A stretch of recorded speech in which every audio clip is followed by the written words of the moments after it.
तुम्ही काय सांगा? काल मला पत्रकार बांधवांनी हा विषय सांगितला, की बावनकुळे साहेबांच्या डोळ्याला पाणी आलं आणि ते खूप व्यथित झाले.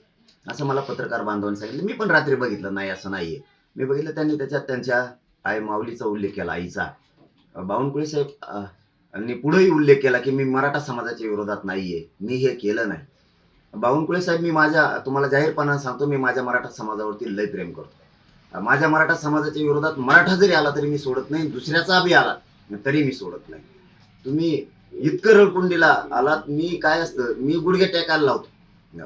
तुम्ही जे रडकुंडीला आलात ना, इतके तर मराठ्यांच्या नादी लागल्यामुळे आलात.